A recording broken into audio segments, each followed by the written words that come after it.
नमस्कार, next 9 news देख रहे हैं आप। मैं हूं आपके साथ तनुज दीक्षित। आप सभी का बहुत बहुत स्वागत है मेरे खास प्रोग्राम सत्ता से सवाल में। आज हम बात करने वाले हैं अखिलेश यादव को लेकर। दरअसल अखिलेश यादव ने जब से कन्नौज सीट से जीत दर्ज करी है, उसके बाद से ये चर्चाएं शुरू हो चुकी है कि अखिलेश यादव अब अपनी विधानसभा सीट करहल जो है उसको छोड़ देंगे और अब पार्लियामेंट पहुंचेंगे। और ये बात सही साबित हुई। अखिलेश यादव ने ऐलान किया कि अब वो करहल सीट जो है, उनकी विधानसभा सीट जो है, उसको छोड़कर अब पार्लियामेंट जाएंगे, क्योंकि उन्होंने कन्नौज सीट से भारी बहुमत के साथ जीत दर्ज करी है। ऐसे में सवाल खड़ा होने लगा है कि आखिरकार जब अखिलेश यादव करहल सीट को छोड़ेंगे तो करहल सीट से कौन चुनाव लड़ेगा। मैं आपको बता दूं, ये चर्चाएं तेज होने लगी हैं कि अब अपर्णा यादव की जो है वापसी हो सकती है समाजवादी पार्टी में और उन्हें करहल सीट से चुनाव लड़वाया जा सकता है, समाजवादी पार्टी में प्रत्याशी बना सकती है। अब ऐसा हम क्यों कह रहे हैं? अगर देखा जाए तो अपर्णा यादव का भारतीय जनता पार्टी में जो राजनीतिक करियर रहा वो ये रहा कि अपर्णा यादव पूरी तरह से भारतीय जनता पार्टी को अपने आप को प्रूव नहीं कर पाई। कहीं ना कहीं अपर्णा यादव को भारतीय जनता पार्टी की तरफ से मौका नहीं मिला और जिस तरह से आपने देखा, ना तो विधानसभा चुनाव में उतारा गया, ना ही लोकसभा चुनाव में उतारा गया।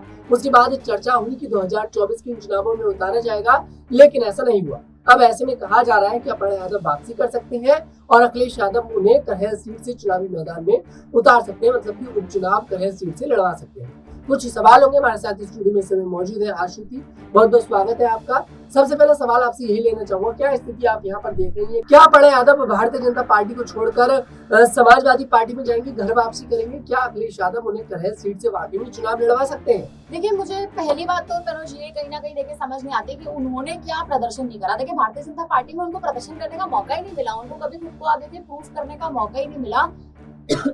माफ करिएगा। और जिस हिसाब से आप देखिए, अपर्णा यादव भारतीय जनता पार्टी में गई, समाजवादी पार्टी का उन्होंने साथ छोड़ा, उन्होंने अपने घर का, अपने यादव परिवार का उन्होंने कहीं ना कहीं साथ छोड़ा। उसके बाद भारतीय जनता पार्टी में जाने के बाद उनको मौका क्या मिला? उनको आखिर बीजेपी ने मौका ही नहीं दिया। आप देखिए, 2019 में उनको चुनाव में मौका नहीं दिया, 2022 में उन्हें मौका नहीं दिया, 24 के लोकसभा चुनाव में उन्हें मौका नहीं दिया। कयास देखिए, 23 से रायबरेली से चुनावी मैदान में वो उतरेंगी और कहीं ना कहीं ये भी पता लगा, एक तरह से ये भी सुर्खियां बटोर रही थी अपर्णा यादव इस नाम पे भी कि केसरगंज से भी वो चुनावी मैदान में उतर सकते हैं। लेकिन आप देखें, ना रायबरेली पहुंची, ना केसरगंज पहुंची क्या नहीं, बीजेपी आलाकमान ने उन्हें मौका ही नहीं दिया। तो आप देखो, इस वक्त समाजवादी पार्टी में वो वापसी करती है और अखिलेश यादव ने आप देखिए पूरी सोची समझी रणनीति कहीं ना कहीं बनाई है। करहल से अगर वो इस बार चुनाव नहीं लड़ रहे हैं या फिर आप ये कहें कि करहल की सीट को वो छोड़ रहे हैं, वहां पर उपचुनाव की स्थिति पैदा हो रही है, तो आप देखिए वो कहीं ना कहीं जो पूरी रणनीति आप इस वक्त देखिए अखिलेश यादव बना रहे हैं, वो अपर्णा यादव के लिए ही बनाई जा रही है, क्योंकि अपर्णा यादव को कहीं ना कहीं समाजवादी पार्टी में वापसी कराने की तैयारी अखिलेश यादव और डिम्पल यादव कर रहे हैं। और सबसे बड़ी बात, अपर्णा यादव यादव परिवार का हिस्सा है, मुलायम सिंह यादव की बहू है। तो आप देखिए आखिर क्यों अपर्णा यादव को इस वक्त वापसी नहीं कराएंगे? आप देखिए 6 वर्ष से ज्यादा, करीबन 6 वर्ष करीबन आप देखिए उनको हो चुके हैं भारतीय जनता पार्टी में, लेकिन उनको मौका नहीं मिला इस बार भी। ना उनको 2019 में मिला, ना 2022 के उत्तर प्रदेश के विधानसभा चुनाव में मिला, ना इस बार के लोकसभा चुनाव में मिला। उसके अलावा भी आप देखिए इस बार के चुनाव में भी धर्मेंद्र यादव जो उनके जेठ है, उनके विरोध में वो कहीं ना कहीं प्रदर्शन करते दिखाई दे रही थी। यानी इसका मतलब भारतीय जनता पार्टी के प्रति तो वो लॉयल है,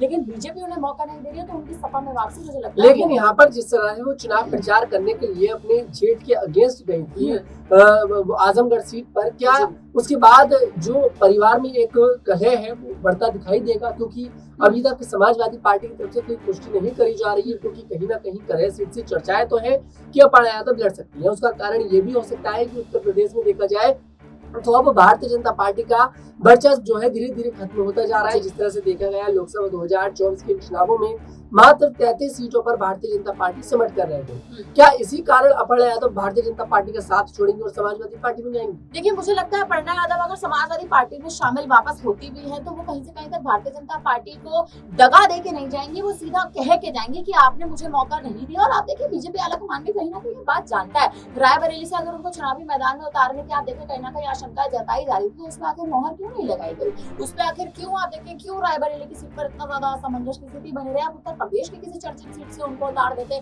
फिर भले ही आप देखिए बाद में जाके निष्कर्ष कुछ भी होता, वो हारती या जीतती कुछ भी होता, लेकिन उनके राजनीतिक करियर पर आप देखिए सवाल तो नहीं खड़े होते। लेकिन यहाँ पर ये बात समझने की जरूरत है आशुति की, भारतीय जनता पार्टी जो है उन्हें चुनाव लड़वाना चाहती थी मैनपुरी से, मतलब उनके परिवार की सीट से। वहीं देखा जाए तो आजमगढ़ उनको चुनाव प्रचार के लिए भेज दिया, उन्हीं के परिवार के सदस्य के विरोध में तो ऐसे में क्या भारतीय जनता पार्टी उनके आपस परिवार से भिड़वाना चाहती है, आपसी जी। मतभेद करवाना चाहती जी है? बिल्कुल, कहीं ना कहीं आप जिस बात पर संकेत करने का प्रयास कर रहे हैं ये बात वही जाती है। अपर्णा यादव ने मैनपुरी की सीट से उतरने से मना कर दिया था। मना क्यों करा था? क्योंकि वो अपने ही परिवार के विरुद्ध में जा रही थी और उनको ये बात पता थी कि भारतीय जनता पार्टी आगे जाके उनको वो सहयोग नहीं देगी जो सहयोग उनको समाजवादी पार्टी दे सकती है, उनका परिवार दे सकता है। सीधा मुद्दा देखिए, आप अपने परिवार के विरुद्ध आखिर क्यों जाएंगी? सीधा आप देखें कहीं ना कहीं ये बात उठकर आएगी। और उससे भी बड़ी बात ये, आप एक ये भी मुद्दा देखें कि अगर अपर्णा यादव मैनपुरी से नहीं लड़ी तो उनको इस बात का अंदाजा था कि डिंपल यादव के खिलाफ एक बुरी हार कहीं ना कहीं उनको सामना करना पड़ेगा उस बुरी हार का। और उसके बाद भारतीय जनता पार्टी बीजेपी आलाकमान उन्हीं पर सवाल उठाएगा कि आपकी तो आप देखिए आप तो अपने परिवार के उसमें आप अपने परिवार के गढ़ में कहीं ना कहीं गई थी, तो आखिर आपको वोट क्यों नहीं पड़े? तो भारतीय जनता पार्टी या बीजेपी आलाकमान आखिर क्यों अपर्णा यादव की सुनता? आप खुद उस बात को अगर देखें और दर्शकों को भी अगर ये बात समझाने का प्रयास करो तो देखिए मैनपुरी का जो सीट समीकरण है वो शुरुआत से ही अखिलेश यादव के और समाजवादी पार्टी के गढ़ में गया है। तो वहां से अगर आप अपर्णा यादव को उतार भी दें और वहां से बुरी तरह हार का सामना करे तो क्या उनके परिवार में कहीं ना कहीं एक तरह से देखे तो फूट पड़ती नहीं दिखाई देगी? तो अपर्णा यादव आखिर अपने परिवार पर क्यों सवाल उठाती नजर आएगी? जी बिल्कुल, लेकिन अब जो चर्चाएं हैं वो यही है कि अपर्णा यादव की परिवार में वापसी हो सकती है, पार्टी में वापसी हो सकती है समाजवादी पार्टी में, और करहल सीट से उन्हें चुनावी मैदान में उतारा जा सकता है। बहुत आसानी के साथ अपर्णा यादव जीत भी दर्ज करती नजर आ सकती है। लेकिन यहाँ पर अगर देखा जाए तो जब वो समाजवादी पार्टी का साथ छोड़कर आई थी तब वो बीजेपी में आकर शामिल हो गई, मौका नहीं दिया गया। लेकिन समाजवादी पार्टी में तो देखिए मौका दिया गया तो उसके बावजूद भी चुनाव नहीं जीत पाई थी। तो प्रूफ तो वो अपने आप को समाजवादी पार्टी में नहीं कर पाई थी। क्या आपको कोई कमी यहाँ पर अपर्णा यादव के अंदर दिखाई देती है एक राजनेता के तौर पर?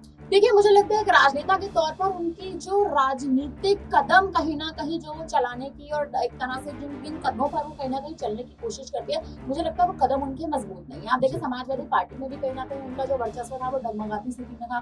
भारतीय जनता पार्टी में तो बीजेपी ने तो चाहिए मौका भी नहीं दिया, लेकिन उन्होंने भी कोई खास जद्दोजहद करने की कोशिश नहीं की। उन्होंने भी कोई लगातार आप देखें जिस प्रकार से आप देखें कि अभी आप देखिए एक उदाहरण के तौर पर ले लीजिए, अभी शिवराज सिंह चौहान की जिस तरह से बात हो रही थी, उनको कैबिनेट में लिस्ट में उनका नाम नहीं आया था, वो सीधा पीएम आवास पहुंचे, उन्होंने पहुंच के बातचीत की। उसके बाद समीकरण जो है वो कहीं ना कहीं बदला। जब लोकसभा चुनाव के लिए उत्तर प्रदेश में आप देखें कहीं ना कहीं जब सीटों का एक बंटवारा हो रहा था, सीटों में कहीं ना कहीं जब प्रत्याशियों को चुनावी मैदान में उतारा जा रहा था, भारतीय जनता पार्टी की लिस्ट पे लिस्ट जब लगातार जारी हो रही थी, अपर्णा यादव ने तब क्या जद्दोजहद करने की कोशिश की? ना अपर्णा यादव समाजवादी पार्टी का रुख लिया, ना अपर्णा यादव ने बीजेपी आलाकमान का रुख लिया, ना वो योगी आदित्यनाथ से मिलने गई एक बार भी कि आप किसी तरह से देखिए कहीं ना कहीं आप बात करिए या आप बातचीत बिठाइए। और जिस भी तरह से देखें कहीं ना कहीं उत्तर प्रदेश से मुझे लड़ना, उन्होंने किस बात की दिलचस्पी दिखाई? उन्होंने कोई दिलचस्पी नहीं दिखाई। तो मुझे लगता है वही राजनीति में तो मतलब यहाँ पर मान लिया जाए कि कहीं ना कहीं जो उन्होंने कहा था कि मैं चुनाव में लड़ना चाहती हूँ रायबरेली सीट से प्रियंका गांधी का अगेंस्ट हूँ, लेकिन वो कहीं ना कहीं अपने आप की अपनी बात को सही तरीके से रखने का मतलब आप बीजेपी की गलती नहीं मान रही है,